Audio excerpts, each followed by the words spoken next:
제주 4.3 특별법 개정에 따라 희생자에 대한 보상금 지급이 올해부터 진행될 예정이죠. 제주도가 4.3 희생자와 유족들이 차질 없이 보상금을 받을 수 있도록 명예회복과 피해 회복을 위한 사실조사단을 꾸리고 있는데요. 업무를 맡고 있는 강민철 제주도 4.3 지원과장과 함께 관련해서 자세한 이야기 나눠보겠습니다. 안녕하십니까? 안녕하십니까? 네.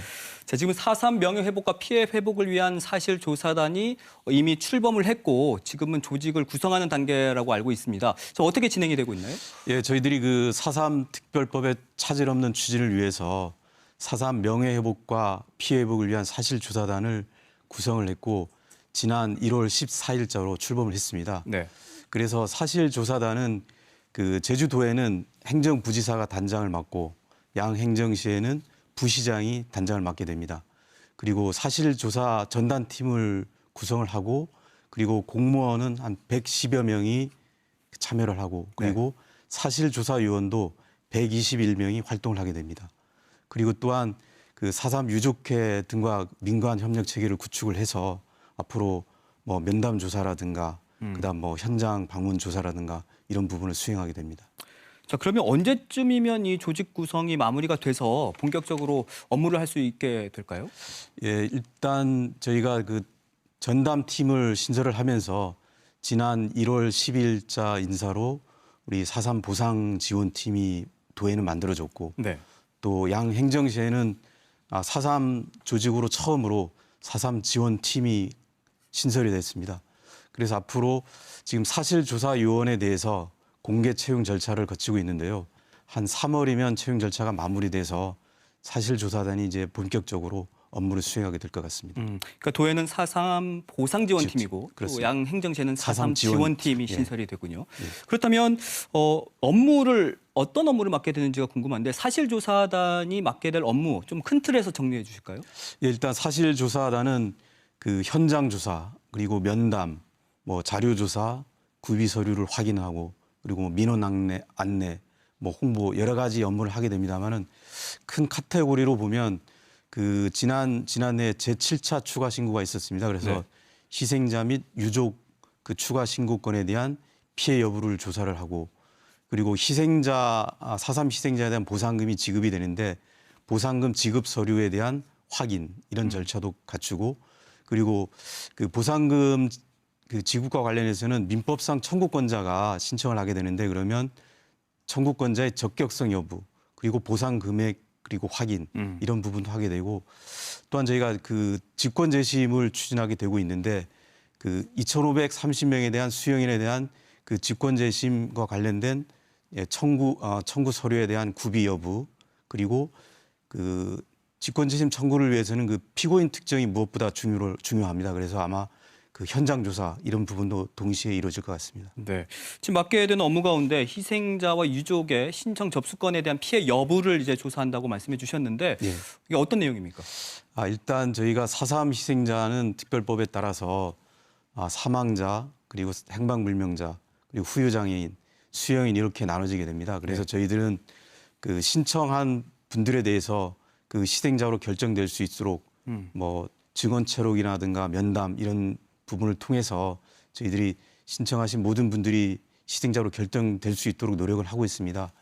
그래서 사망자인 경우는 그 증언이나 그리고 신고인에 대해서 그 당시에 뭐 목격담이라든가 경험을 통해서 사망 여부를 확인을 하고 그리고 행방불명인 경우에는 육지정무소로 뭐 갔다가 뭐 행방불명이 되고 하는 경우도 있습니다. 그래서 그런 사실 여부를 확인을 하고 또 후유장애인 경우에는 4.3 당시에 뭐 총상을 입었다거나 그런 부분이 있습니다. 그래서 후유장애가 어느 정도 상처가 남아 있는지 남은 정도 정도를 확인을 하고 또 수용인 같은 경우에는 그 당시에 뭐 불법 구금이 되거나 그랬지 않습니까?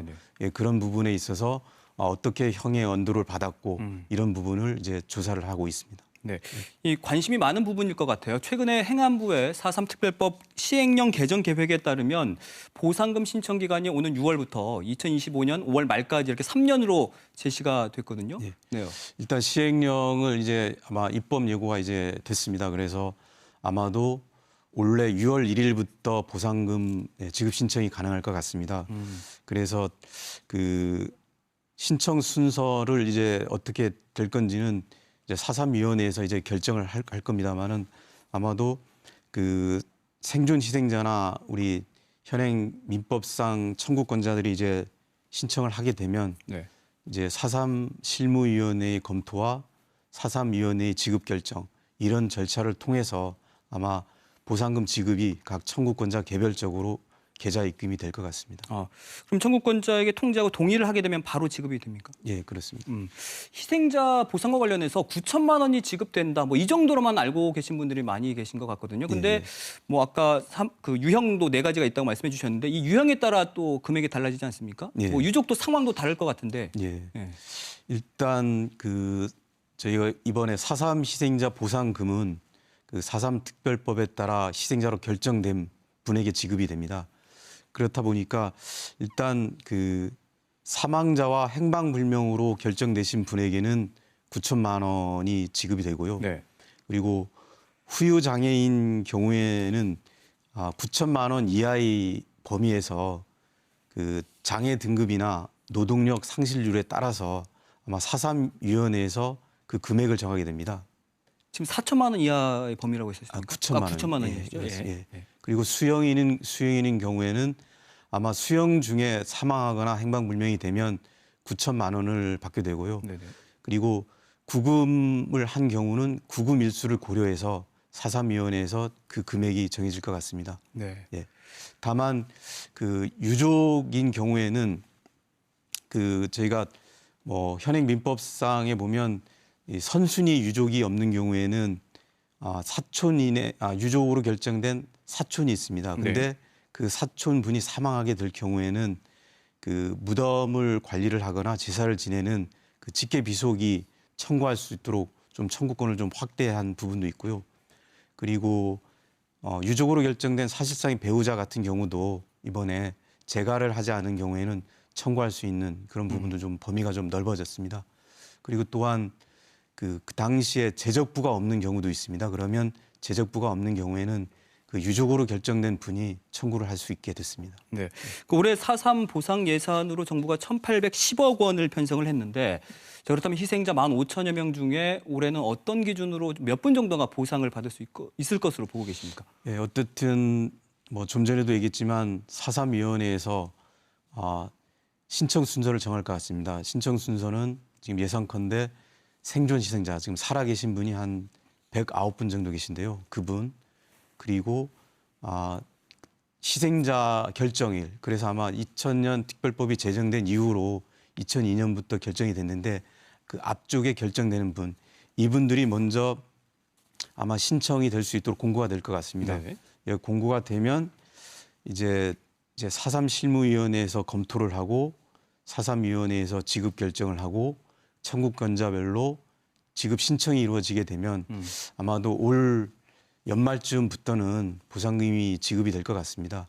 그래서 지금 행안부에 1,810억 원의 예산이 편성이 되어 있는데요. 이 예산 금액을 감안하면 한 2천여 명 정도가 아마 올해 이제 신청 접수가 될 것 같습니다. 네. 그 보상금 신청 당사자가 사망했을 경우 대신 청구할 수 있는 대상도 확대가 됐다라고 아까 좀 언급해 주셨고 또 4.3 관련 군사재판 수용인 2,530명을 대상으로 한 직권재심 이 관련 업무도 관심을 끌고 있는데요. 최근에 직권재심 권고 합동 수행단에서 우선은 20명에 대한 직권재심을 청구를 했지 않습니까? 네, 앞으로 그렇습니다. 어떻게 또 계획이 이루어질까요? 예, 일단 뭐 직권재심이란 부분에 대해서 이 자리를 빌어서 좀 설명을 드리겠습니다. 저희 4.3의 아픔이 1948년 12월 그리고 49년 7월에 그 군법회의 명령에 기재된 군사재판 수용인이 2,530여 분에 달합니다. 그래서 저희 도에서는 이런 분들의 명예회복을 위해서 그 직권재심의 원활한 추진을 위해서 저희가 지난 7월에 4.3 지원팀을 신설을 했습니다. 네. 그리고 4.3위원회에서는 지난해 11월 11일자로 2,530명에 대한 직권재심을 법무부 장관에게 청구를 했고 법무부 장관은 이를 받아들여서 광주구검 산하에 그 직권재심 권고 합동 수행단이 지금 꾸려져 있습니다. 네. 그래서 저희들이 그 합수단과 긴밀하게 협조를 하는 그 과정에서 지난 2월 10일에는 아마 역사상 처음으로 그 검사가 직권 제시한 그런 청구가 이루어졌고, 앞으로 저희 도에서는 군사재판 수용인 2,530여 분이 모두 명예회복 조치가 될 수 있도록 합수단과 긴밀히 협조를 하고, 그런 가운데 저희가 행정력을 집중하겠다는 말씀을 드리겠습니다. 그럼 희생자 보상 등 그 사실 조사단에서 처리한 업무는 어떤 절차를 거쳐가지고 이제 아예 확정이 되는 거죠? 일단 저희가 읍면동 단위에서 사실 조사가 이루어지면 그 저희 도에 제출을 하게 됩니다. 그리고 도에서는 그 사실 조사 결과를 검토를 하고 도지사가 위원장인 4.3 실무위원회에 제출을 하고 4.3 실무위원회에서는 검토 의견서를 작성해서 국무총리가 위원장인 4.3 위원회에 제출을 하게 됩니다. 그러면 4.3 위원회 전체 회의를 통해서 이 보상과 관련된 모든 절차가 지급 결정이 되는 절차로 마무리되게 되겠습니다. 네, 알겠습니다. 보상금과 관련해서 좀 소외되는 사람 없이 차질 없이 보상금을 받을 수 있도록 더욱더 힘써주시기 바라겠습니다. 예, 오늘 말씀 여기까지 듣겠습니다. 예, 고맙습니다. 예.